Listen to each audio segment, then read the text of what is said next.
Yeah.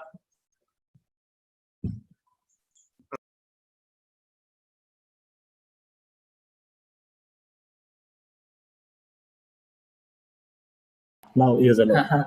Yeah. Thank you, Mr. Haidar, for your glorious introduction. It makes me feel very old, actually. So many years of experience and all that. But to tell you the truth, you can hear me, right? That's the usual question asked in all this Yes, sir. online. Yes, sir. Pretty clear. Yeah. Yeah. Okay, great. So I love to interact with students. The younger generation makes me feel young. Okay, and love to have fun. Do a lot of trekking with the guys. Even in my students, we just go around. So um, though like either 30 years of industry experience and 10 years of academics I put in, I still feel young at heart. And that is because I meet young people like you whenever the opportunity provides itself. I talk to you, interact with you, understand your problems, maybe help wherever possible, okay, and try to learn from you. More importantly, I learn a lot from young people like you, and you are the cream of this country, right? Tomorrow you're going to be in leading positions. 10 years, 15 years down the line, you're going to be leading some of the finest institutions in this country. So it's great being here and wonderful talking to you. So I don't have a PPT. Okay, I don't believe in PPTs. I don't, but I'm going to tell you some cases. Okay, because MBA education is more about creating sustainable businesses. And to create sustainable businesses, there are a lot of things which go into it. So I'm just going to tell you stories of some of the great institutions in India as well as around the world, which made a difference, which made them into great institutions and sustainable institutions. So there's not going to be any PPT. Okay, and whatever learning is going to happen, okay, I'm not going to tell you, okay, these are the principles of management, this is what you have to learn in finance, HR, or this thing. You can learn from what has happened in the past, how people or companies dealt with the problems, okay, and then thereby you can create your own rules. You can create rules which are there, of course. Management scientists have created rules, but you can have your own understanding once I tell you the cases. Okay, so basically it's going to be a narration of a lot of cases for creating sustainable business. So it can be in finance, HR, and marketing and whatnot. Okay, so the first case which I'd like to talk to you about is how a small businessman from Delhi, okay, a small business from Delhi called Shriram, Lala Shriram was his name. Okay, so there is a story about this. He was the guy who created Shriram, DCM Shriram. So there's a story about Shriram which may be apocryphal. It may not be true, apocryphal, but it may not be true. But the story is just, it was doing the rounds when we were doing our MBA. This was one of the cases which was taught to us. So the story goes that this Lala Shriram, he came from a very humble background. Okay, and he had to take care of his businesses. He was around 21, 22 years old when he was working in a cloth shop, a small cloth shop in Delhi. Okay, this was somewhere in the 1870s. I'm talking about the setting is somewhere around 1870s. So when he was working there, a cloth shop, this the owner of the shop saw that a lot of people used to crowd. The number of people who are selling cloth, but a lot of people used to crowd around Sriram. And this owner was surprised and he thought, okay, why are people coming to me? Why are people coming to Sriram and not to anybody else? And he investigated and he found Sriram always gave, suppose somebody wanted to buy 1 meter of cloth, he always used to give some 5 centimeters more, a little bit more, so that the customer is benefited. Now, the owner of the shop, he felt that this fellow is creating a loss for me. This fellow, because he's just giving extra, he should actually give less, but this guy is giving more, which means I'm losing on the business. So he fires this guy Sriram. Sriram opens another shop, okay, and his vision, with the vision that he always gives his customers something more. The customer is the first person in his mind. And he opened a shop, and then people started flooding that shop, and the rest is history. He became the CEO of this thing. Of course, a lot of events, circumstances played a role. His uncle was there in DCM. So both of them merged together. Today, DCM Shriram is one of the biggest institutions. But the vision which he started with, that the customers are the are of utmost importance, and they should always benefit. So if you go and see the vision statement of Sri Ram, he puts the customer first, said to serve the customer, okay, by whatever practices, so by reducing costs or whatever, but the first person in my mind is the customer. So that's what the vision statement focuses on. So it's come from, it is organically inbuilt inside the company's DNA, right? So the DNA which was started by the company which was started by Sriram, this has got this vision of the customer being first is already inbuilt. A similar story is that of Wipro. Okay, we got one of the directors of Wipro to talk to our students, and he narrated one story about Wipro. And the story went something like this. It was a real life incident. And the story was something like this. When Wipro was only a vegetable oil company manufacturing soaps and vegetable oils, not into the IT sector still. In those days, it was a reputed company even then. And one of the employees, marketing employee, he was entitled to travel by flight, go about from one city to another to market the products of Wipro. Okay, but this guy, one day what he did was, though he was entitled to go by air, he went by train. And when he submitted his bills, he claimed air fare, the fare for airfare, which was far more than what he had spent. And the authorities in Wipro came to know about this and simply fired him. They fired him because though he was eligible, he did not travel by air, he traveled by train, and he made a false claim. And Wipro simply fired him. As soon as he was fired, all the employees of Wipro went on a strike. They struck work, they did not come to work, and they said you have to take back this employee because the mistake was not big enough. I mean, though he was entitled for that, and he has claimed. But Wipro stuck to its guns. Said nothing doing. We are not going because it's a matter of integrity. We are not happy with what the employee did, and they fired him. And the strike went on for 1 month. Can you imagine? On such a trivial issue, petty issue, the strike went on for 1 month. Finally, the employees relented.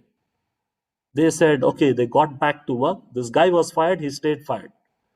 And the Wipro is a company, right, which stands on such glorious traditions. Integrity is one of the basic factors which is built on Wipro. So these are the things. These are the things, or these are the values, or these are the visions of these founders, which makes sustainable organizations, which makes organizations flourish, not for a small period, but for generations to come.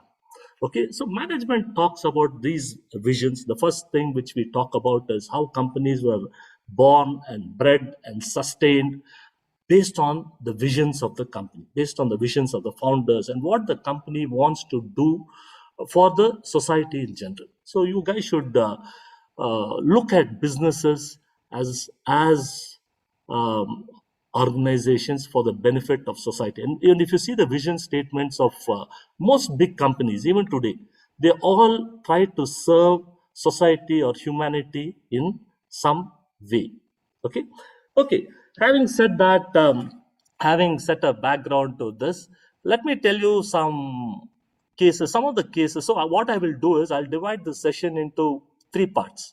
Some cases I'll talk to, and let this be an interactive session. I'll be looking at the chat box also. If you've got any questions, you can keep asking me.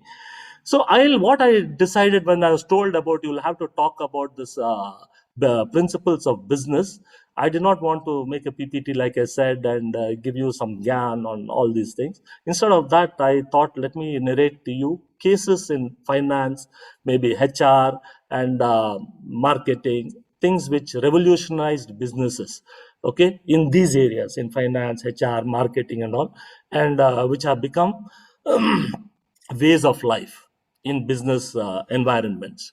Okay, so the first, let me take how in finance, how certain events changed or disrupted the environment in finance. Okay, one of the cases which comes to my mind is that of Nick Leeson.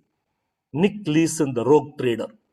There's a movie also. He has also written a book, and there's a movie about the rogue trader. I don't know, it gets screened on Star Movies now and then. So if you have got a chance, please look at it. Now, who was this Nick Leeson? Nick Leeson was a derivatives trader. He was a derivatives trader in BCCI, Bank for Commerce and Credit International. This bank was a 100-year-old institution based in UK. Okay, and a very honored institution. And this guy was working in the Singapore branch of BCCI. And Nick Leeson was a derivatives dealer in Singapore. And he was a star dealer, and he started doing a lot of derivative transactions, buying and selling securities, complex derivatives, and all that. And he gave an impression that whatever he touched became gold. That means you would never make a loss. It's always profit, and more profit. Okay, he always used to do that. And there was no loss, and he was kept at a very high pedestal. Nobody could touch him. And he never applied for leave. Very hardworking, extremely hardworking guy, always there in the office. Okay, and very well paid and all that. And when the auditors used to come and try to look at his work, try to audit some of the deals which he has done, this fellow used to call the chairman of the bank and tell, see, you guys are interrupting in my work. They are saying so many things. So if these guys interrupt my work, then I'm going to quit the bank. So the CEO used to call the auditors and tell, take the pedal off, take your foot off the pedal, allow him to do what he wants. Don't dig too deep. Okay, so the auditors also, because the CEO was telling, the auditors also were very lenient. They allowed this fellow to do what he wanted. And this fellow went on for another 2-3 years like this. Finally, one day, the entire bank collapsed. The entire bank collapsed because of one person called Nick Leeson. And you know what this guy used to do? He used to enter into a lot of derivative deals, complicated derivative deals, which he himself did not understand. He himself could not understand what was there in those deals. Simply entered into it. And what this fellow used to do was, all those deals where profit was made, he used to show to this bank, saying that I've done a profit. All the deals where losses were incurred, he never used to reveal that, but he used to debit it to an account, a separate account, which was not known to anybody except Nick Leeson. And a time came when the losses were so huge. The losses were so huge that all the assets of this bank could not match the losses, and it had to go bankrupt. Okay. Now, a huge bank like this going bankrupt was something unheard of in those days. Okay. So this was one of the forerunners for changing banking regulations or regulations globally. This was one of the cases which made people look at things differently. Let me tell you one more case, because that case also was responsible. Responsible for changing the regulations in the financial world. It's called the Habstat Bank. Habstat Bank was a bank in Germany. Okay, Habstat Bank was a bank in Germany. And these German banks, they in those days they used to deal with global banks worldwide. They used to have their dealings. One of the deals which Habstat Bank did was with an American bank. So Habstat Bank purchased US dollars, and they had to pay German Deutschmarks. Today it is the euro. In those days it was Deutschmarks. Deutschmark was the currency of Germany before 2000. Okay, so this happened in 1970s. This happened in 1970. Habstat Bank purchased some US dollars from a US bank, and in return they had to pay equivalent Deutschmarks, which is the currency of Germany. So what happened on the day on which this exchange had to take place, what we call settlement? On the settlement date, what happened was the US bank made the payment because Germany opens first, right? If you see the world, Germany opens first. Supposing today, Germany opens first, and because USA is to the west, right, to the far west, they open later. So when the German bank opens, the US dollars should have fallen into the account of Habstat Bank because they have purchased. And payment by Habstat Bank in Deutschmarks will be done later because they are not yet opened. They are not yet open. Only when they open, he has to, this Habstat Bank had to make payment. So US Bank did its part of the deal because Habstat Bank opened first on that day. They made the payment.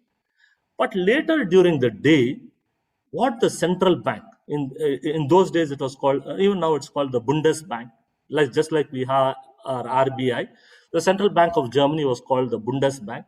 The Bundesbank declared Habstat Bank bankrupt. So one end of the deal, they got the money. They got the money from US Bank, but they did not pay the equivalent Deutschmarks.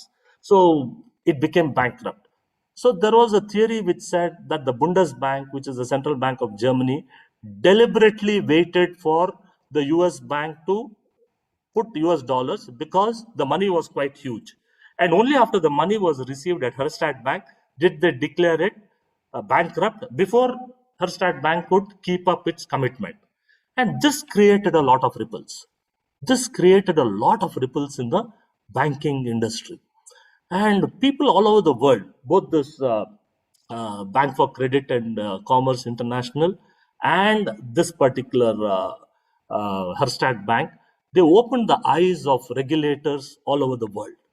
All over the world it opened. And earlier when people used to believe a bank could never fail, in those days people felt a bank was something so strong it could never fail. And here were cases where banks were failing left and right for the silliest of reasons. Okay, and that is when the banking regulations started changing. This was a forerunner for setting up a committee called the Basel Committee. A Basel Committee. Basel is a place in Switzerland. Okay, it is the home to a bank called the Bank of International Settlements. Okay, and that is where, in the beginning, it was a group of 8 which sat together and came up with guidelines to regulate. It was not regulation; they came up with guidelines to for corporate governance of banks world over. World over. Today we are so they started off with Basel Committee 1, Basel Committee 2, and today we are in the Basel Committee 3 regime. Okay, and this Basel Committee has created wonders all over the world, right? Despite Basel Committee guidelines and all that, a lot of failures have happened. The 2008 crisis, a lot of crisis have I mean, it's not as if this was foolproof, but Basel has been bringing in newer and newer guidelines. Okay, and today Basel Committee has reached such a place of preeminence. It is such a it is so pervasive all over the world. All banks comply with Basel guidelines, and that is where no guys, MBA guys, and even graduates, mostly MBA people, they get jobs because of this Basel Committee. You know why? Because Basel Committee, once the Basel Committee changes some guidelines, okay, I have to change all my legacy systems. In fact, the Basel Committee 3, when it first came, a lot of banks were wondering how will they change their systems, because they have legacy system. Their system is used to existing regulations which are there. And Basel Committee comes up and says, so for example, one of the recommendations of Basel Committee was whatever transactions you do, of course, you don't have to understand this, the interest rate swaps, what we call, it's a derivative instrument. It was done in private between 2 parties across the counter. We both sit to across the counter and enter into a deal. Hitherto, this deal never used to be told to anybody else. But Basel Committee 3 guidelines came and said, as soon as you do a deal, even though it's a private deal, it has to be put in the public domain. Now, this is a big change in the infrastructure requirements of banks. People were worried, how can this deal, which is a private deal, which has happened in one of my offices in the bank, how it can be put in public domain within 15 minutes? Within 15 minutes, this deal has to be told to the public. This created a lot of challenges, and believe me, this created a lot of. This is only one example. Like this, there were a lot of regulations. This created a lot of job opportunities for technical, for financial, for a plethora of students globally. Globally, these regulations. So today, whenever there are regulation changes, okay, all of you, all the MBA guys are going to get jobs whenever there's a change in regulations, because they require people to change the legacy systems, first of all to understand the regulation.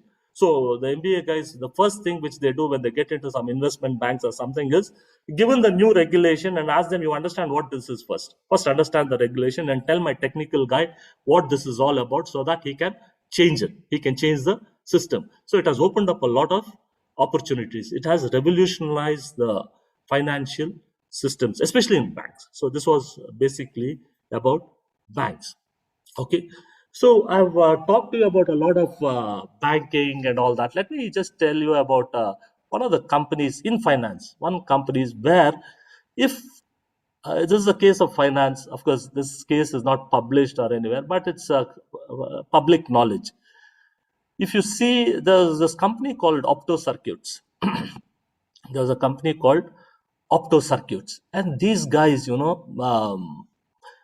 were in the business of manufacturing machinery, this medical equipment, all your scanners, your ECG machines, and all those stuff like that. And this business is very, the uh, the paradigm of this business paradigm is very good. We know that any medical equipment, it sells like hotcakes and all, and this company also was doing extremely well. The share price was somewhere around 236 rupees at one point of time, and they had manufacturing units all over Europe and South America. So it was a very big company in those days.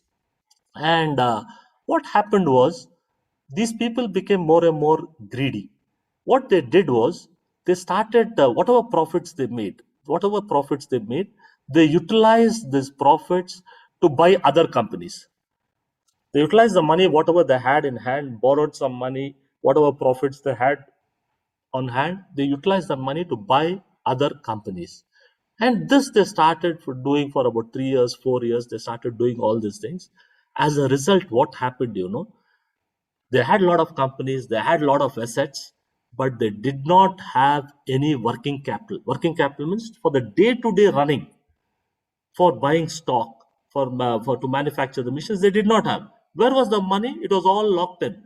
It was all locked in different companies, and it's very difficult to sell off those companies, because once you buy a machine, you cannot sell it off and buy raw material just like that.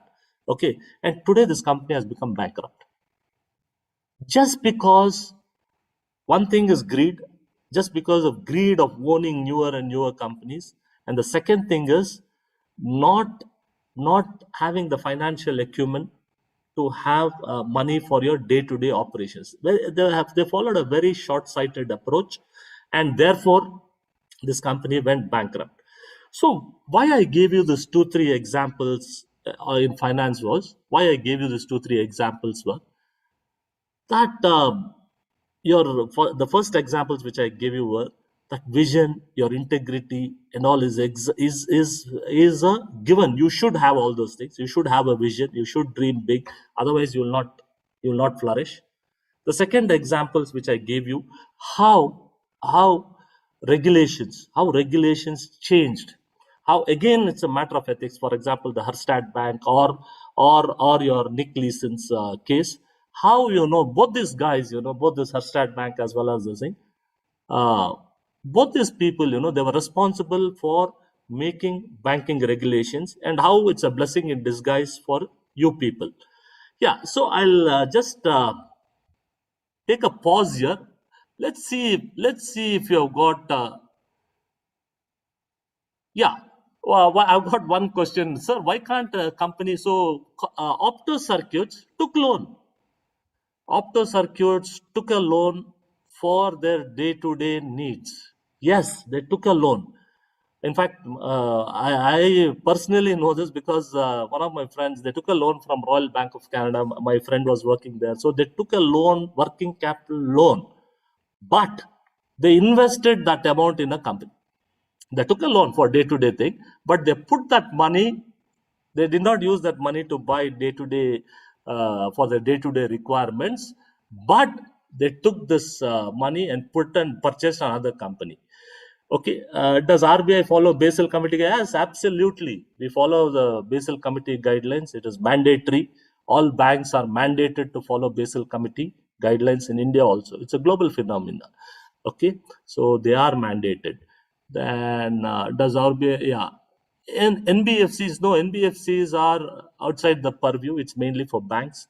NBFCs are outside the purview, but now Reserve Bank is regulating them.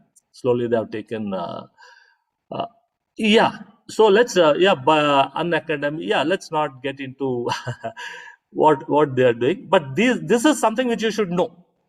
Yeah, you're right. Now you're just drawing your own conclusions and all that, which is very good. But you know what is now, you know what is right and what is wrong. So what is you give a can be termed improper planning, improper financial management. So those two questions can be put together. This is the crux of financial management. Financial management, where do you get your money from? You want to get money at the cheapest rates, right? Financial management is about getting money at the cheapest rate, whether it is debt or your own money. Where do you get it at the cheapest rate? How do you invest? Where do you invest? Should I buy factories and all that, or should I put it in working capital? That is the second thing which you talk about. How do you invest this money?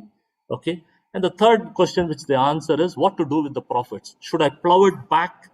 Should I plow it back into the business or pay my shareholders? So these are all the aspects which financial management deals with. So financial management, all these aspects of this decision making in finance is dealt with in financial management. Okay, so we can say they didn't have proper order and discipline. Yeah, they even used the retained earnings. Absolutely, they did not have the same. Okay. Is there any guide? No, the guidelines on investment depends on the board of directors. The company's board, they take a call. Okay, they take a call. That is how it is. Now, let me let me go to the next example. Let's go from finance domain to because what are the qualities required to be a consultant? To become a consultant, you should be an expert, a troubleshooter. A consultant is nothing but a troubleshooter. Uh, yeah. So once Opto Circuits in India was a holding company, all the other companies also they became bankrupt because they did not have money to run those companies. Okay. So I'll take your questions later. Let me just finish off my a little bit about HR, a little bit about how practices in HR changed change the working of companies. I don't know whether you guys have seen this movie. I was watching this movie, Ford versus Ferrari. Ford versus Ferrari. Anybody watch this movie? Ford versus Ferrari. Okay, it's a wonderful movie. Please watch it. I mean, it's quite. Some of you have watched it. So those who have not seen it, just see it. I mean, it's a very interesting. It's a very interesting story about car racing and all that. But I'm not here to talk about the car racing thing. So this is actually a competition between Ford and Ferrari to manufacture a car which will win the races. Manufacture a car which can sustain the speed and tolerance and whatnot, the wear and tear of doing grueling car races. So the race is between Ford and Ferrari to manufacture such a car which can sustain the speed as well as the wear and tear. Ford was not into manufacturing racing cars and all that. They wanted for your kind information, Ford was the first guy to invent the conveyor belt system.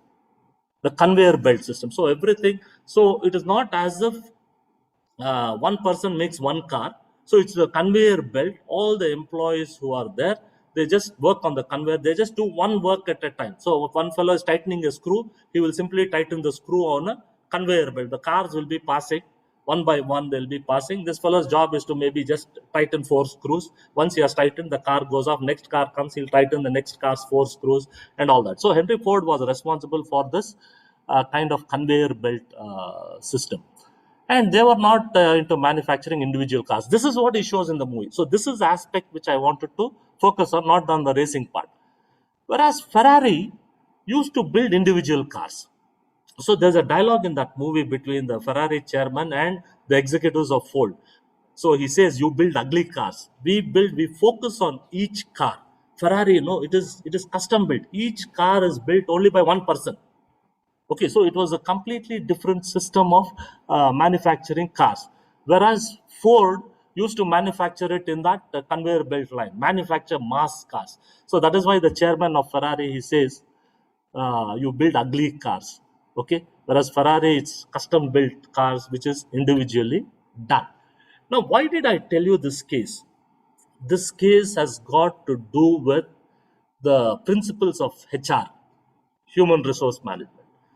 The founder of this conveyor belt, I told you, was Ford, but the theoretical concept was given by a guy called Frederick Taylor.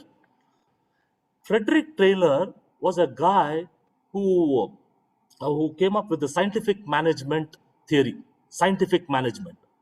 And that guy said, see, if a person is working, okay, he has to work at his efficient best.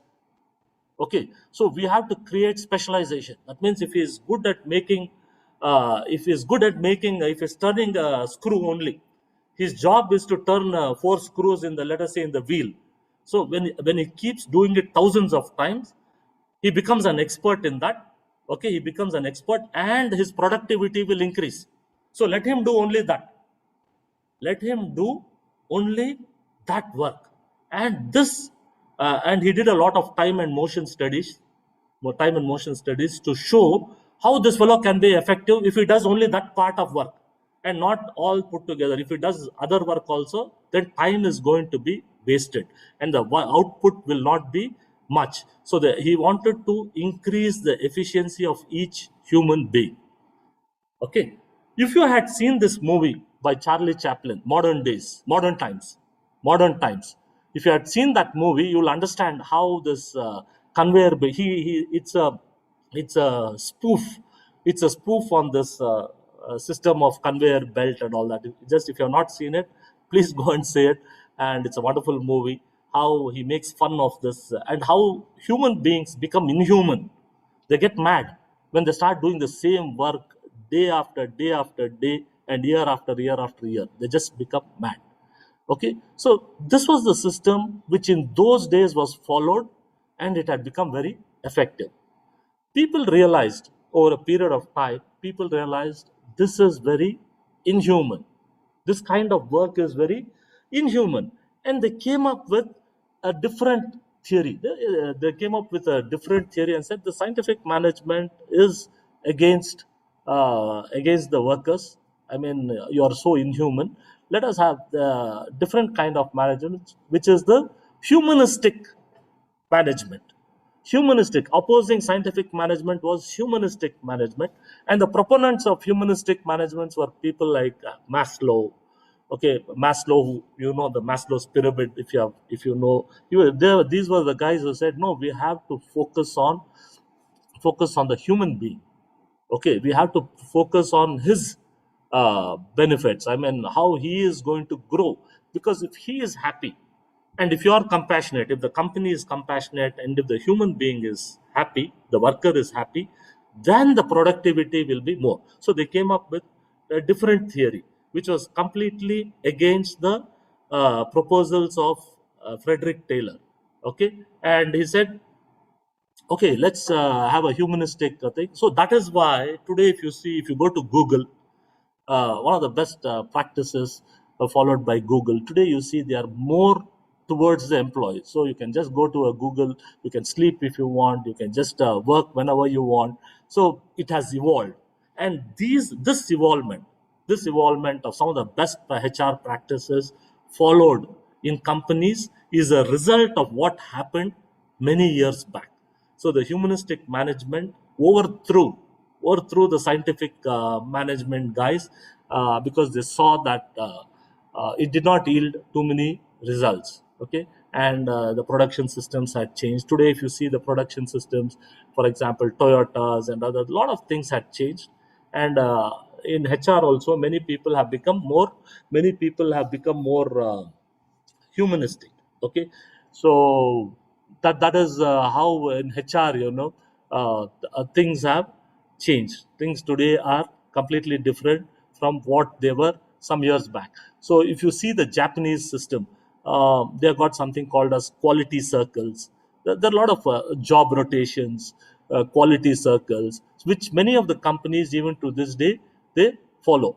Of course, slowly with the IT companies coming in, we are slowly going back to the scientific management system and all that. But still, this thought has been practiced by various companies, and therefore, I don't think it is possible for us to go back into the conveyor belt kind of scientific management system. It's difficult. We evolved into a far more humane organization. Okay, let me just, having said this, let me just see the chat's questions. Division of work may give higher productivity in labor, can only focus on their specialization. Yeah, so this is exactly what Taylor said. So Radha Krishna has said, okay, if you're a specialist, you will do well. I mean, your output will be more, and this is exactly what Taylor also said. But you're looking at the point of view of the company only. The company has got numerous stakeholders. And who are the stakeholders? Employees are one of the stakeholders, apart from customers, shareholders, and all those people. So if you look only maximizing your profit, making maximum profit without looking at the companies, you cannot become a sustainable business. I told you in the beginning when I started, business is not just making money today. It is the business has to survive. The lifetime of a business can be 500 years. Oxford University, Newton. I mean, it's more than 400, 500 years old, right? It's not that I'm going to be there only for 10 years or 15 years or 20 years, make profit, and then fold my business. No, I'm not going to put my shutters down after 10, 15 years. I want to be a business which is going to be maybe 500 or 1,000 years old. That is my lifespan. Okay, and if I want to be a business like that, I have to be sustainable, and I should realize that you should be human, right? You should be human. Otherwise, so let me tell you a story which, when I was working in the bank, I joined the bank in 1980s. So I was a young guy, and my seniors who had joined the bank somewhere in 1940s or 50s, they used to tell, we used to work so hard. We used to work so hard that we have never seen dawn, the sunrise, or the sunset. That means they used to start working before sunrise, and they used to work well past sunset. So they used to make this comment: "We have neither seen sunrise or sunset," which is a horrible kind of a work atmosphere, right? So today when my students talk to me after getting placed, when they talk to me, they say, so we are made to work even on Sundays, Saturdays, and Sundays. It is taking a toll on our energy. It's taking a toll. We are not able to do anything. So just think of it. Just think of it. When you go and join a company and you're made to work on Saturday, you don't have time. Would you like that kind of a thing, or would you like Would you like your company to follow a more humanistic approach, right? So that is why HR. There are a lot of new things happening in HR.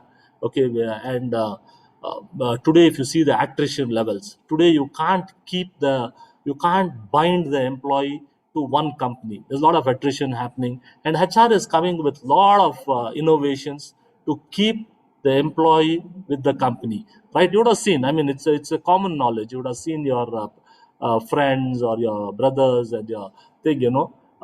putting jobs, at the drop of a hat, right? So HR practices, HR is coming with a lot of innovative methods to retain their employees. Yeah, working off days is not ethical, but people are doing because of deadlines and thing. Uh, what is more valuable in our sir, which field management will grow more in the next 10 years? See, I am not a soothsayer or a predictor. Which in next 10 years, where will it go? Obvious question is technology, right? The mix of technology and services, how to make use of technology and services put together, right? So today I can, for example, if you have seen, I have never visited my bank. I have got an account with the bank. I have opened it about 10 years back, and to open the account also I have not visited the bank. Somebody came, took my application. I have not seen the interior of my bank at all. I have done lakhs of transactions in this 10 years without going to the bank. Now, that is what technology does. Okay. It has been years since I have gone to a shop. It has been years since I've gone to a mall. Whatever I buy, it's through e-commerce. So my life has changed. My life has become more, what do you say? It has become more easy. So blend of technology, this blend of technology and service is what is going to happen in the next 10-15 years. Why? I'll tell you why. Because it's not if you just go and see our GDP, if you go and when I did my MBA, I learned these statistics. GDP, more than 50% of the GDP came from agriculture. Okay. Another 20-25% came from your manufacturing. Okay, the secondary sector. And the tertiary sector, that is services, only 25%. In our country, I'm talking about the GDP of our country. What contributed to the GDP? The major contributor was agriculture. That means more than 70-80% of the people in our country were in the agricultural line. Okay, they did not do any other work, only in agriculture. Okay, that is how it started. That's how I learned the GDP. Today, if you see the contribution of GDP, 16% only comes from agriculture. Around 16% comes from agriculture. Okay, and around let us say another 20 to 20, around 24%, if you say, so that we'll round it off. 24 plus 16 is 24% comes from, let us say, your secondary or the industrial output. 24 plus 16 becomes around 40, and the remaining 55-60% come from services. It comes from services. Now, this is a huge kind of revolution and a disruptor, right? Because we don't want man to depend on food alone. Food, it just happens. We want man to enjoy other services. If you see Maslow's pyramid, the hierarchy, so food is at the lowest thing. We want people to attain a higher level of evolution, consciousness, and all that. We don't want them to be struggling for eating only, right? Or getting a house only, or getting their clothing. No, we want them to have all these basic necessities and enjoy lot more services right? Yeah. So that is how in the next 10-15 years, just to answer that question somebody asked, in next 10-15 years, what will happen? I think technology is going to rule the roost, and uh, and we'll be even more comfortable. Okay. Yeah, this is a wonderful question from Akash Singh. Akash Singh wrote, can Basal Committee? So what happened was, Basal formed some guidelines, Basal 1, but banks started failing, the 2008 crisis. 2008, again, they formed a committee, right? So to plug all the loopholes in Basal 1. Now we have got Basal 3 to plug some more loopholes. So what the question is a wonderful question, saying that can Basal 3 come out with regulations even before some disaster happens? Let me tell you one story for this Basal thing. how regulations. It's a joke. It's not a joke. It's just an incident which somebody narrated to me when I was young. So in those days, people used to ride a cycle. Okay, and a lot of accidents used to happen. Lot of accidents used to happen because in the dark, nobody could see the cycle, and they used to go and hit some tree or some obstacle or will bang with some other vehicle, and people used to die. So the government came up with a regulation saying that no, you should have a lamp attached to your cycle. You should have a lamp in your cycle. That was the thing. That was the guideline. So one fellow, no, he had a lamp and he was cycling, but he did not fix the lamp. He just kept it in his carrier.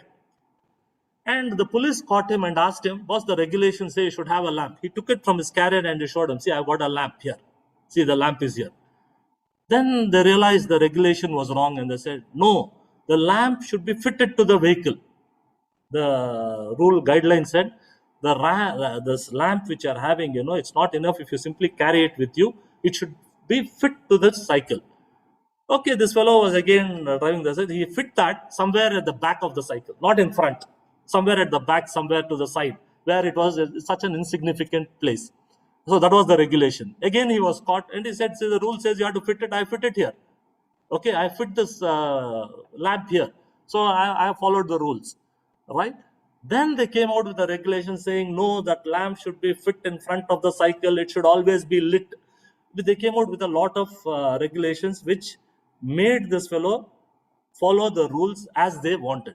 So why I told you this story is the regulations come first, the violations happen, the regulations change, the regulations follow, the violations happen, again the regulations are changed, again violations, again the regulations follow.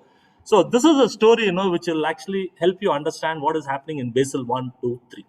So I hope I have at least humorously put what is happening with this Basal Committee guidelines. Okay. So let me, before I take your questions and before I look at your questions, let me finish off this marketing part. I have till 1 o'clock, right? Okay. Let me finish off a little bit of evolution in the marketing space. So we talked about finance, we talked about HR, we talked about policies, we changed HR practices, and let's talk a little bit about marketing.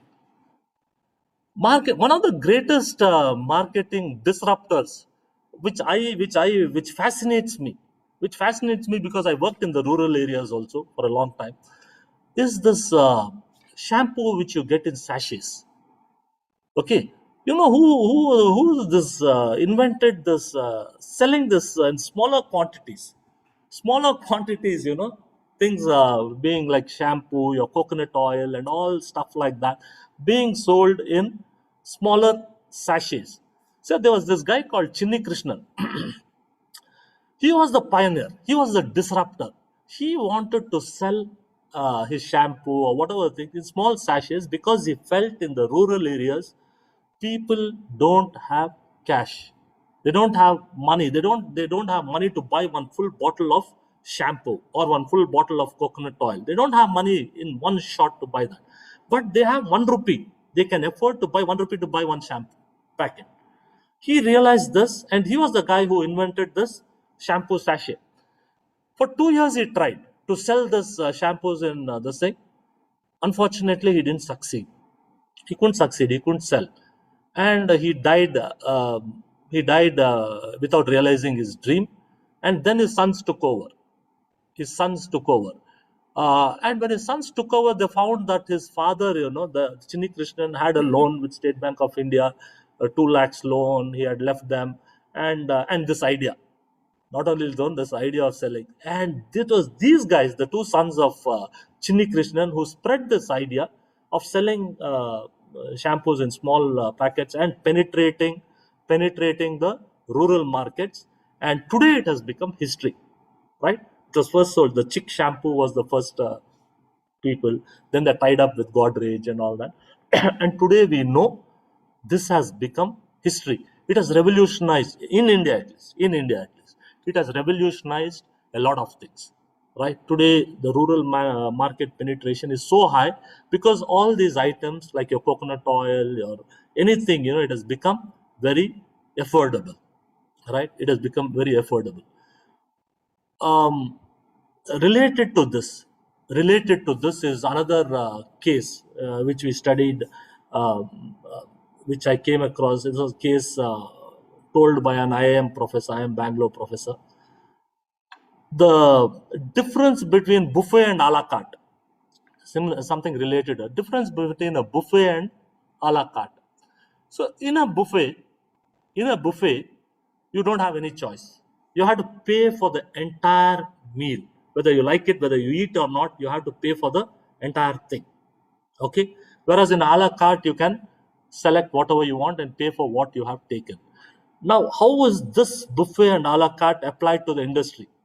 If some of you guys remember, if you have traveled in an aircraft, in a flight about 10, 15, maybe 20 years back, you would have seen that the aircraft provided you with food, with everything was taken care of by this airplane companies. Okay, so everything was like in the form of a buffet. You had to buy the plane ticket, which included maybe your sweets, which were given toffees, some games. If kids were there, they used to give some games.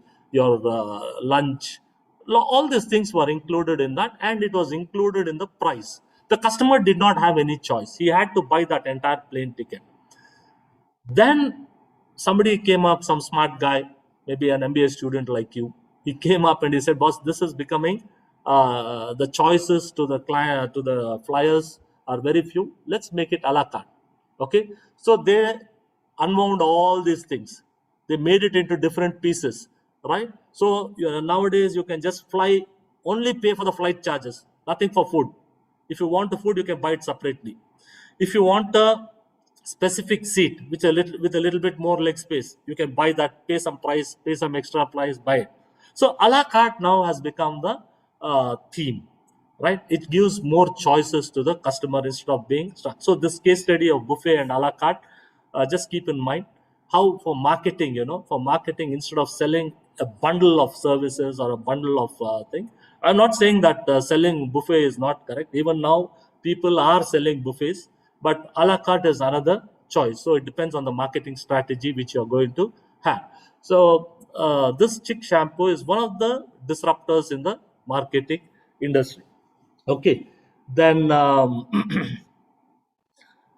some other changes which increased marketing thing. If you had noticed, in the earlier days when we used to buy Colgate toothpaste, when we used to buy that Colgate toothpaste, the opening was very small.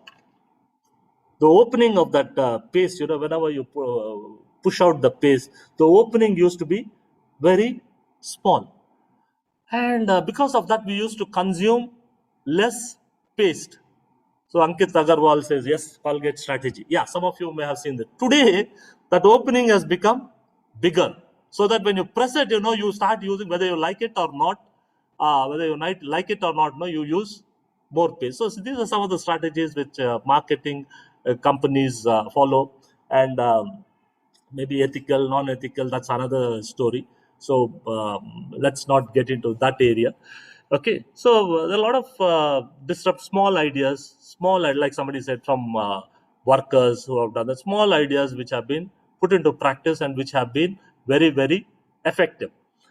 Finally, I'll just tell you one more case, and then I'll let's have some interactions after that. Okay, this is a case of marketing. So I told you some of the positives of marketing, how marketing was how they were disruptors of marketing in India. About I told you about chick shampoo and all that. Let me tell you about some of the things which marketers did not see what is called marketing myopia. So this was an idea floated by Theodore Levitt. It was an idea floated by a guy called Theodore Levitt and picked up by Harvard University also later. Marketing myopia, they said. So what is Theodore Levitt, when he first said, he gave the example of the railway industry. Myopia is short-sightedness, right? If you myopia is, you can't see far off. You can just see the short. You can't see things which are far away from you. So that is why he called this marketing myopia, and he especially referred to the railway industry, the railways. Okay. So the railways, he said, see, the railways, they just take you from one station to another station. Supposing if I have to go from, let us say, from here to Delhi, from Bangalore to Delhi, so I have to go to the Bangalore railway station, then get down at the Delhi railway station, right? I have to go from one place, one station to another station. And he said, this is a myopic kind of vision. This is the short sightedness of railways. They have never realized that they are not in the business of railways, but they are in the business of transportation. Their job is to transport people, and the people have to be transported from one place to another. And transport means what? Right from my house to his destination, wherever he wants to go in Delhi, to that hotel. And railways is a company which has never realized this, and that is why it is myopic. That is why, because they were so focused on just their stations, from one station to another station, they forgot the broader idea of transporting people from one point to another. Point to point, they have forgotten, and that is why they are myopic. So recent examples, so Harvard University caught on to this thing, and recent examples of marketing myopia. Recent examples of marketing myopia can be your uh, Nokia. Nokia, right? Nokia never realized that they had to get into high-end phones, so they were always in that low brand mechanical kind of telephone. This thing, so they were always there. Then your include Kodak cameras. A lot of examples are there who have vanished from the scene because of their myopia. Okay. So uh, again, HMT watches, one of the best watches in those days. They are tied up with a citizen of Japan, so they also floundered, and somehow because of so many reasons, because of the refusal to get into the digital bandwagon. Okay. They stuck to watches which were mechanical. They also died. Okay, so let me conclude here. So I have just told you some examples of some path-breaking examples in finance, in HR, some cases which change the course of all these specializations, or all these streams. There are far many cases. I mean, I may not be aware of it, but there are far more cases which have changed how things work in the present day. So I just gave you an example of these things, and why I put it in this form, why I put it in the form of cases, and the saying is, why I put it in this form is because whatever you study in theory, whatever you study in theory is very limited. Okay.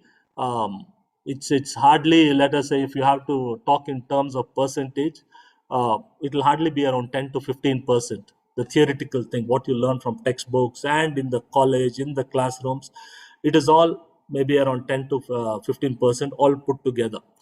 What you learn outside when you work, okay, and when you open your eyes and when you see things which are happening in the form of cases, in the form of happenings around the world, okay, what you see there and what you learn when you go and work will will be around 50 to 60%, and another 20% it will not learn at all. It will be in the dark.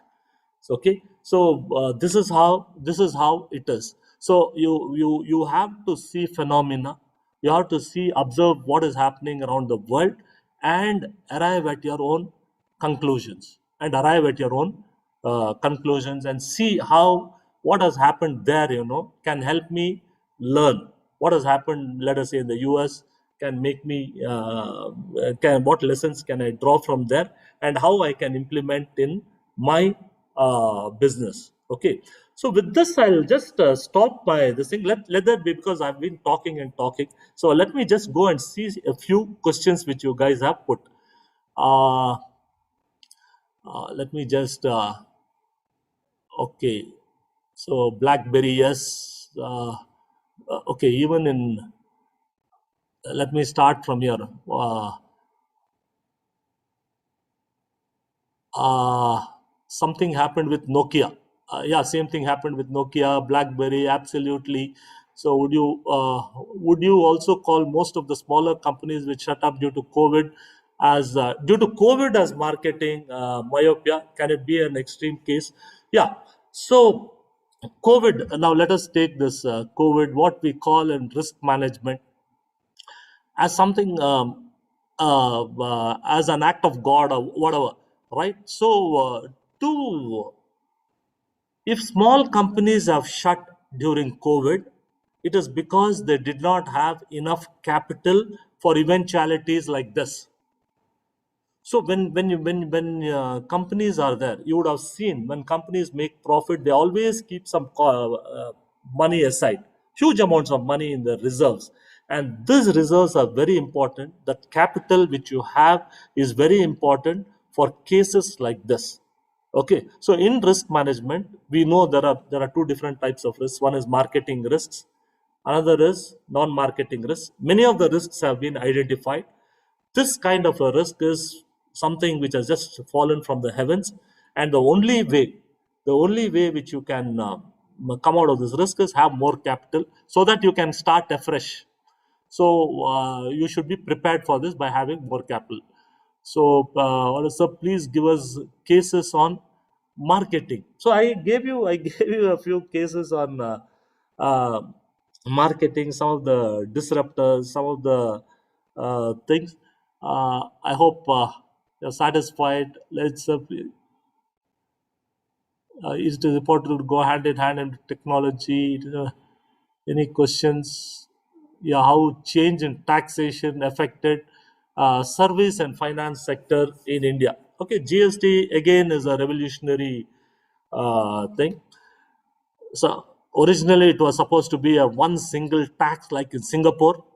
Singapore has only one tax, your input tax. So straight away, there's absolutely no ambiguity.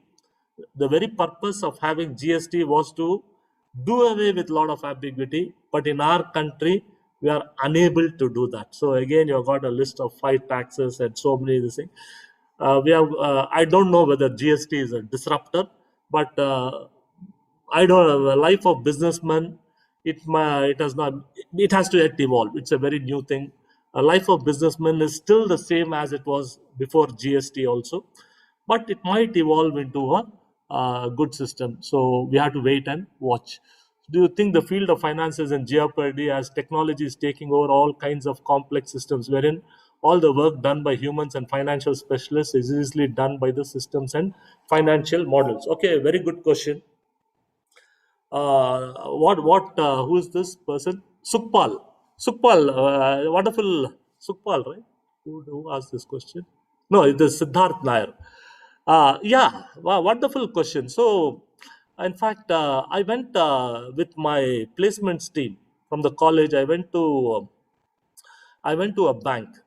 I think it was in the IndusInd Bank or some bank. I went for pitching our students to their guys. And this bank used to come to our college, but I went and talked to the HR and I said, "Boss, you are coming only for marketing profiles. You want our people to sell, and here we teach our students so many things about banking. They are expert bankers." I went and pitched for my students, and I told them they know everything. You tell them about NPA, agriculture, period, anything you ask them about banking, they are well versed. And why are you not picking them for functional roles? Okay, roles which where they can go and work in the treasury or so many places. He had a very interesting answer. He said the same thing what you said. He said the same thing. He said, "Sir, today everything is done by missions. I want them only to market, because working how many earlier in our days, to apply interest, to give you interest on your deposit, it used to be done manually. The calculation used to be done manually. Your PTR by 100 has to be done manually for all the accounts, and then only we used to credit it manually and all those things. Today, everything is done by the machine, and we don't want people for functional roles. We want them to market. That is the main role which is there. Nevertheless, nevertheless, If you see, people are recruiting people for finance. I told you, for understanding the regulations. For example, there's a regulation called FATCA. I don't know how many of you have heard about this. It's a US regulation. FATCA is a US regulation. And what does this regulation say? This regulation says all permanent residents in USA, should declare their income, global income, should declare their global income to us and pay tax accordingly. If you don't declare, don't declare some of your global income, and if we find out that you have not declared, you have to pay double the tax. So something on those lines is what FATCA is. Okay, so my finance students got recruited to implement FATCA. Now, where did they get recruited? So this regulation had changed in the US. This has come a few years back, about 4 or 5 years back. This FATCA has come in the US. And these guys, where will the US authorities, the Fed and other guys, get information of global income with the global income of their American permanent residents? Where will they get the income? Because all over the world, because an NRI may have some accounts here, and he may be getting some interest on that. That is also income, which he has to declare in the US. So US entered into treaties with so many countries all over the world, where the income earned by American permanent residents in India will be informed to the US authorities. And here is where the finance students came into picture, because they had to find out, because the systems had to be changed now in bank, because whatever American citizens were earning here in India, okay, had to be reported to the US authorities. Now, what was the income? Now, it was a finance guy who could do it, because it was the finance guy who knew what were the different kinds of bank accounts. Where can an NRI invest? So he would have invested in FCNR, SB, NRESB, or in mutual funds, or in this. So he is the guy who knows that this is where this regulation can be it can be fulfilled by getting data from all these sources. So I don't think so, Siddharth. I don't think finance will go out of this thing. It will always be there, because as long as regulations are there, you will you have to live with it will always be there. So you don't have to worry. Okay, let me take some more questions. Okay, finance. Could you tell about which specialization to choose for MBA as automation industry? Yeah, this is one question which I get from all students. Which specialization should I choose is myopic in nature. The question itself is myopic. It's very short-sighted. Okay, who is this? Ankit. Yeah, Ankit. Yeah, Ankit.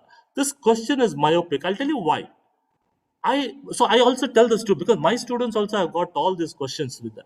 I tell them, we are here to not to create a finance specialist or a marketing specialist and whatnot. We are here to create a leader. I want all my students to lead industries in future. Okay, so the top industries, you should be a leader of people, leader of industry, not a finance specialist. Or if supposing if you are, let us say, you become the head, Southeast Asia head of some company, and you have taken finance specialization. You know only about finance, and somebody comes and tells you something about marketing or some strategies in marketing. Can you tell that guy, hey, don't bring me marketing problems? Yeah, I am a student of finance. I'm a financial specialist. Don't bring your marketing and HR problems to me. Or if somebody says HR, this person, attrition or something, hey, don't bring all those HR problems to me. I am only a finance specialist. You can't afford to do that, because in my view, if I was doing MBA, I would definitely feel I am being trained to become a leader and not a marketing specialist or a HR specialist or a finance specialist. I have to be a leader 10 years down the line. Okay, in the beginning stages, right, in the first 4 years, in the first 5 years, you have to choose a specialization. MBA degrees are built like that. First year is very generic, where you all of you go through the same grind. But the second year you have to choose. So there, that specialization you can choose depending on your let us say your skill sets, depending on your acumen, your interest. But whatever you choose is going to be applicable only for the say the next 5 years or 6 years, and beyond that you should grow out of the specialization and become a leader. Okay, so that's how I look at it, and I wish you also look at it in that way. Whatever specialization you choose, it is relevant only for the next 4 or 5 years and not relevant beyond that, because you're going to become a leader and not only a finance or a marketing specialist. Okay, what is the next question? Categorize in, okay, sorry, IT business में startup कौन से main IT business में startup कौन से main concept को देखना चाहिए, main things for IT business. See, from what I see, IT businesses are more into ERP. Today, every Tom, Dick, and Harry, wants to sell ERP things to you. It has become so outdated. ERP. For example, if you are running a college, they'll come and send you a mission. Sir, my software can take care of all your admissions. It can take care of your fees. It can take care of your syllabus. It can take care of your academics. Everything put in one shot. So same thing with hospital and all that. I think this ERP, it's flooded with a lot of stuff. So technology again, your a lot of your emerging technologies like AI and ML. It's going to be a revolution. I'm not a technology expert, but I'm sure there are going to be your driverless cars and all those things. It's going to revolutionize. You're going to live in an era where without a driver, you'll just sit in one car and maybe get into space also. So you are lucky guys who will be experiencing all these things. So specifically, I don't know how a IT startup can make, but yeah. And tomorrow, Dr. Jairaj will be taking. He is an IT specialist, so you can ask him about the latest technology and what the IT future is going to look like. Dr. Jairaj will be a better person to talk about the future of IT. You can reserve this question for him. How much do you think ethical codes are followed in a company? So yeah. So Shubham is asking, how much do you think ethical codes are followed? It depends from company to company. Okay, if you talk about Wipro and Wipro, TCS, and all these Infosys guys, I'll put them in one bracket. And if you talk about Reliance and companies like that, I'll put them in another bracket.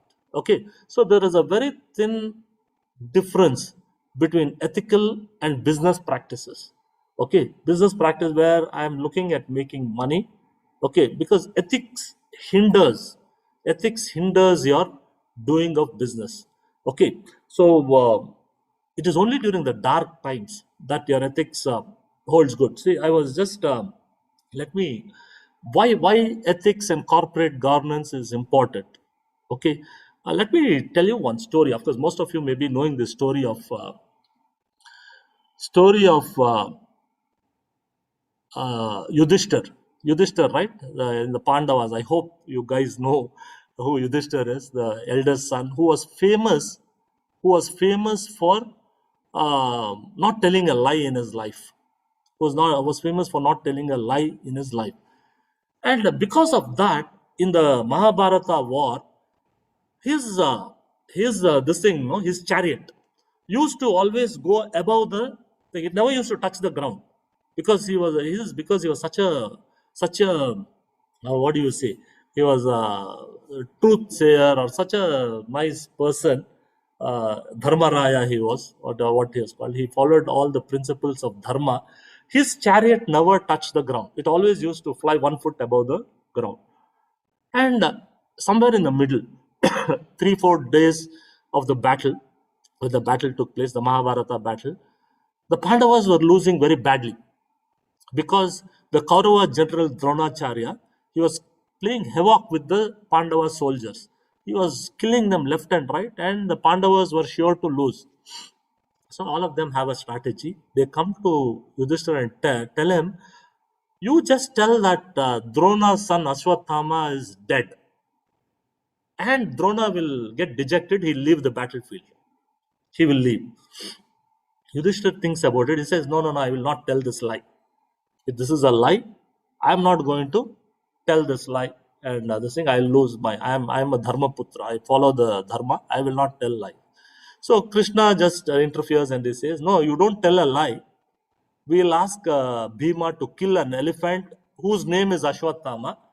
You just say that Ashwathama, the elephant, is dead. Don't say that Ashwathama, Drona's son, is dead. You just say Ashwathama, the elephant, is dead.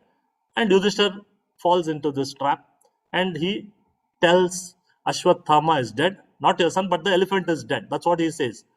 From that moment onwards, his chariot just touches the ground. It doesn't fly in the air anymore. It touches the ground. And because of which this guy had to also go through, he has to see hell also. So when he dies, he also has to pass through hell because he uttered this lie. It's not a lie, it's a half truth. Now, how much does ethics play a part in a company? How much does ethics play a part? So ethics come into the picture only when you're down in the dumps. Like I told you, if you are ethical, you will live 100, 150 years. If you are unethical, that lifespan is definitely going to get reduced. So it depends on the companies, what kind of vision they have, how long they want to live. So it's an individual thing. Okay. So the pandemic. Okay, let me quickly go through some of the questions. The pandemic, hour and outlay. How could businesses really prepare for such significant shock? So these shocks have been happening. I told you the only way to prepare for a pandemic-like situation is having adequate capital. All those people who had capital and money, they could run the businesses again after the shock was done. Can predictive analytics be a help in sustaining business models through disruption? Absolutely. Predictive models. Predictive, and the next step is prescriptive analytics. Predictive, we predict, and then prescriptive analytics also can help you through description, through disruption. Yes, I agree. What are the main rules of marketing? I don't want to get into marketing. You guys go and read about the 4 Ps and stuff like that. It's all there. So can we choose our MBA specialization of the first year? And if we can do all the IIMs have this criteria. Yes, all the IIMs have this criteria, and IIMs also have got a la carte model where you can choose the courses which you want. So people come up with specialized courses. You have to do a certain number of credits. You have got the choice to choose. Of course, some basic credits will be mandatory, which you have to go through. Beyond that, there'll be a lot of credits by different people from the industry who will be coming. If you are interested, you can take those credits. IIM has got a lot of freedom for doing that. Okay. Yes, I'm also having the same doubt. Ankur Singh doubt. I don't know what Ankur Singh's doubt was. I'm having the same doubt. I think I've answered Ankur Singh. Throw some light on the consulting field. Yeah, so most of the consulting is people, the big four, what they call, right? These guys come for consulting roles. Basically, it's nothing but understanding something which the other guy doesn't understand. For example, let me give you one more story. Somewhere in 1990, Canara Bank appointed PwC, PricewaterhouseCoopers, to tell them how can I increase my business. How to increase my business. They were consultants. We were bankers. See, just imagine a banker asking a consultant, tell me how I can improve my business. It's more logical if I ask another banker who knows about banking, right? This guy knows about banking. If I ask him, boss, what am I doing here? My business is not growing. Give me some advice and all that. But we went to a consultant. We went to PwC and told these guys, how can we go to the next level? How should I improve my business? You know what? PwC, we paid them 1 crore. In 1990, we paid them a huge amount to do this analysis. PwC did a very simple analysis. Okay, and I happened to read that report, though I was a very junior guy at that time, a junior officer. Luckily, I was working in head office. I could read that report, glimpses of that report. It was a very simple report which PwC submitted to the bank. They said, they analyzed the customers. They said the average age of your customer is above 50. First point. Second point, the average age of your employee also is above 50. Okay, and all your products which you have, the products which you are having, it is catering to the needs of these people. And you cannot bring in newer products because your people don't understand. The people above 50, they are used to a certain skill set. The newer skill sets they don't have, they can't understand, they don't know how to write Excel, they don't know how to use a mouse. Okay, they don't know all these things. These fellows have become old, and the products also are old. That is why, your business is floundering, your business. You know what the bank did after this? The bank said, yes, now we are, so this was a insight, the consultant has given some insight which was very, very relevant, which we didn't realize. We didn't realize because we had our vision was, what do you say, blinkered. We had put some, like for horses, they put those blinkers, so we were just focused only on banking business. Only when somebody else from outside told us, a consultant told us that this is where we like, we changed our products. So we went in for education loan. So we said, because education loan targets, we were pioneers in education loan at that time. RBI appointed the chairman of Canara Bank as a person to may ease the regulations for education loan. And we started giving education loans so that we could target the younger generation. So the idea was, if you target, if you give education loans, these people will be grateful for the bank for having helped them during their education, and they'll continue their accounts with Canara Bank. So that was the idea, and that was how the products also changed because of a consultant. So consultants do work like this. You need not have to be, if you have got experience, you analyze the data, you see where those things, because you are seeing from outside, you have got a more objective view of what is happening, what this company is doing wrong, and you troubleshoot and give solutions. So that is how saying consultant works. Okay, what is MBA in operations management and its scope? Operations management, nowadays operations, right?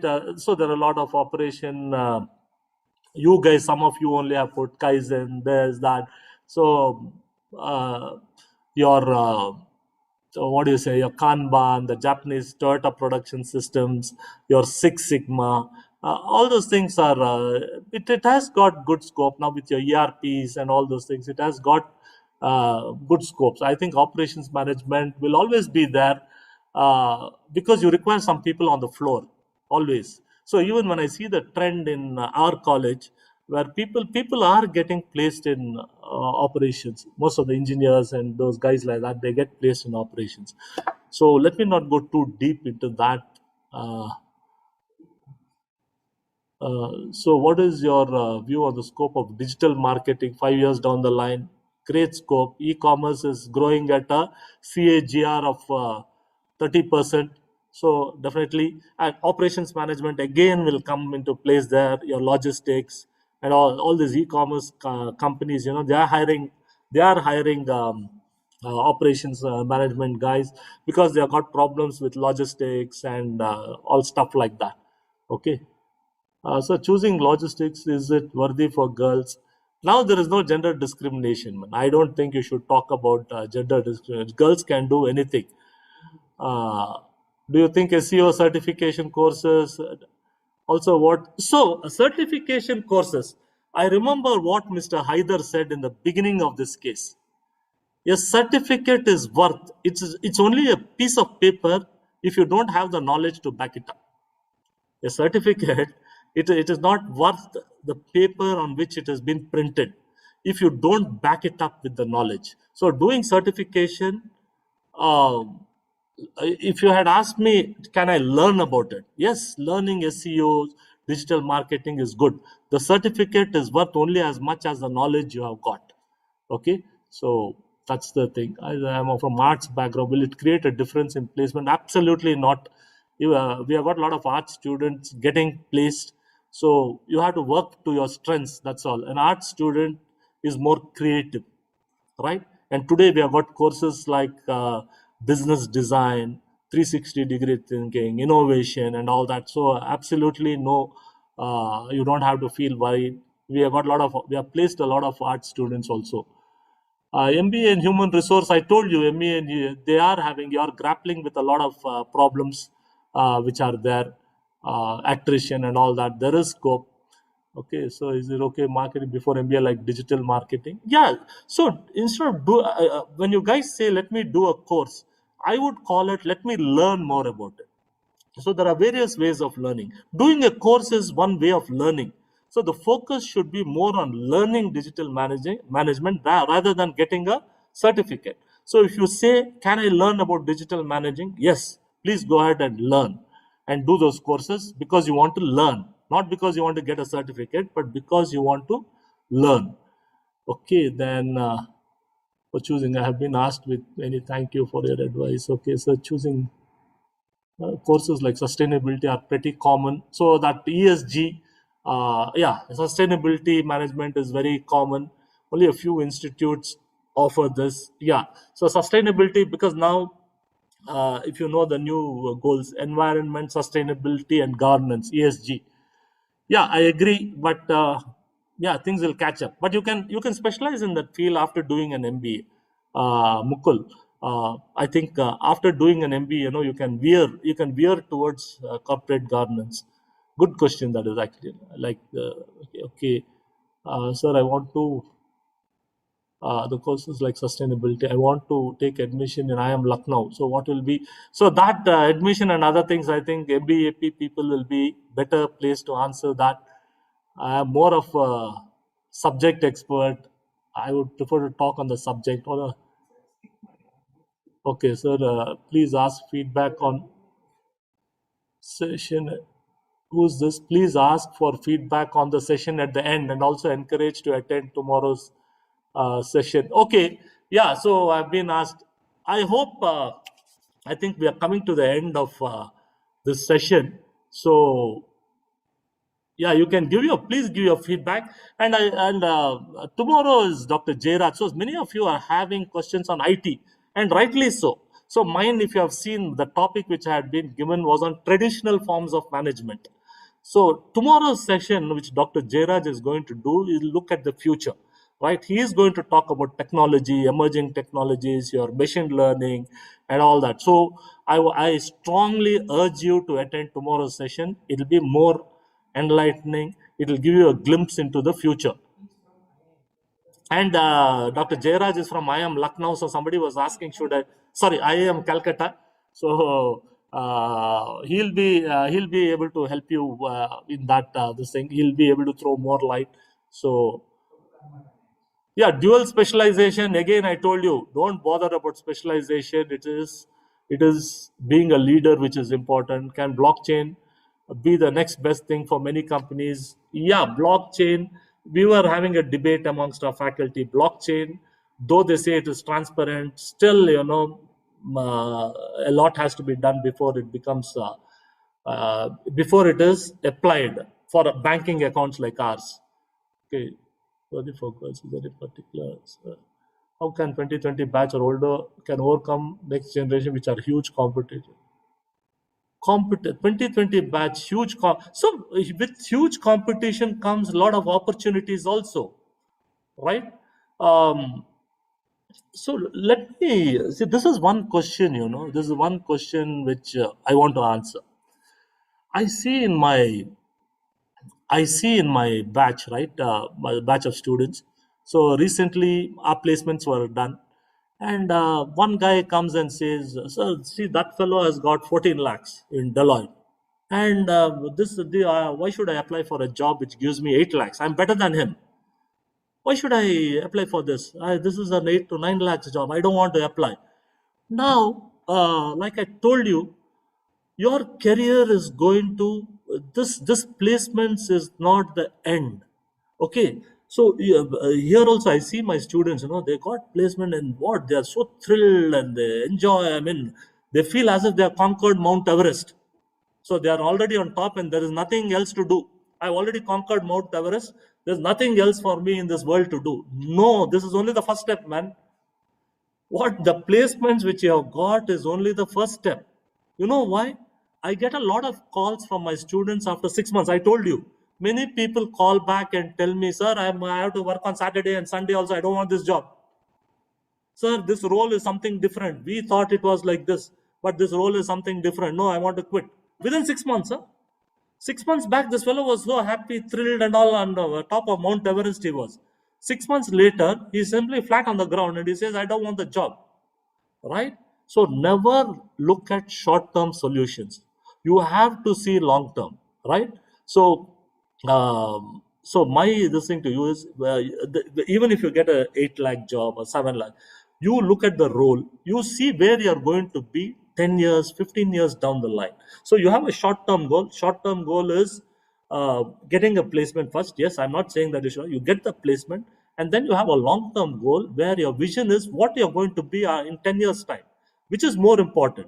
So the being where you are after 10 years is more important than getting placement here. So whatever placement, you have to choose your own path to reach that place. The goal is very clear for you, being a leader. How you are going to reach, one fellow may have taken a different path, you will take another path. So that's how I look at it. That's how you should also be. Not be competitive at the short term. Always have a long term vision.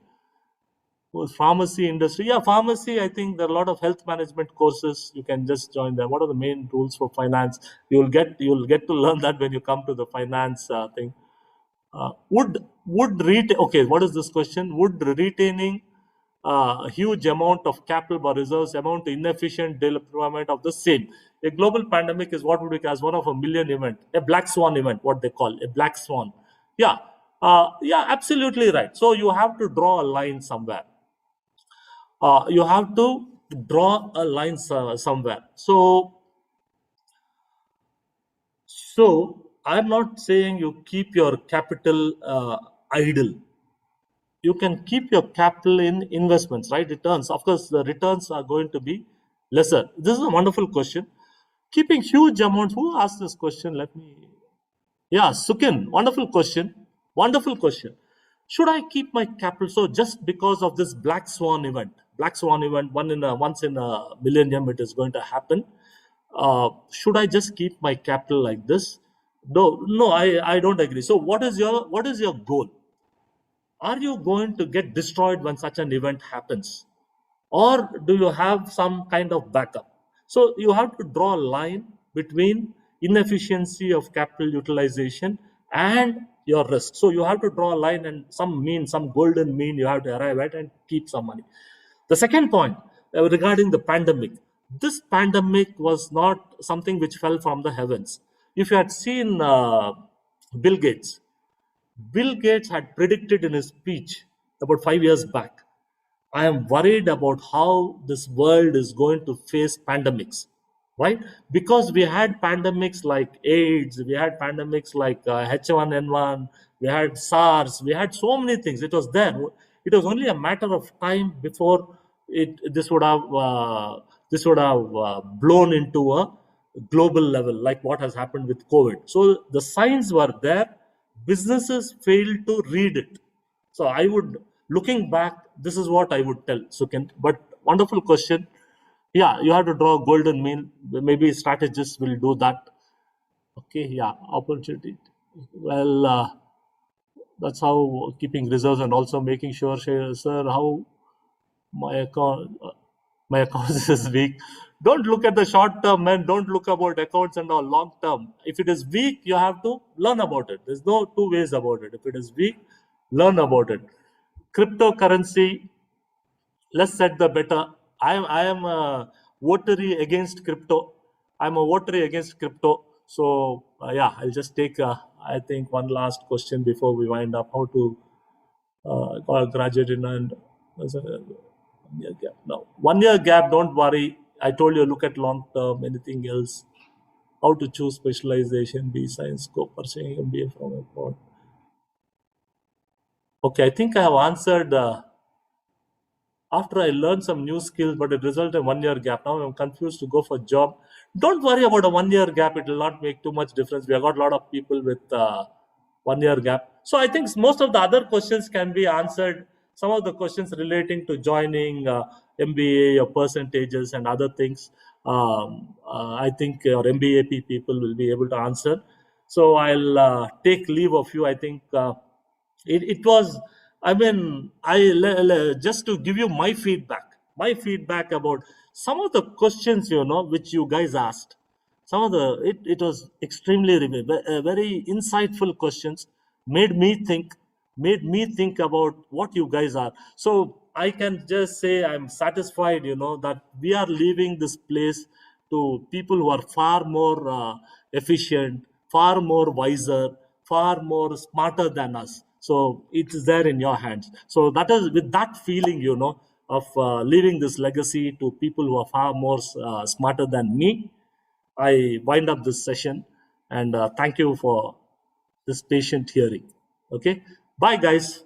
See you and wish you all the best in your future endeavors. Okay, bye. So yeah, huh? I can just I don't know if Mr. Kader is there or any of the MBAP people can take over from here.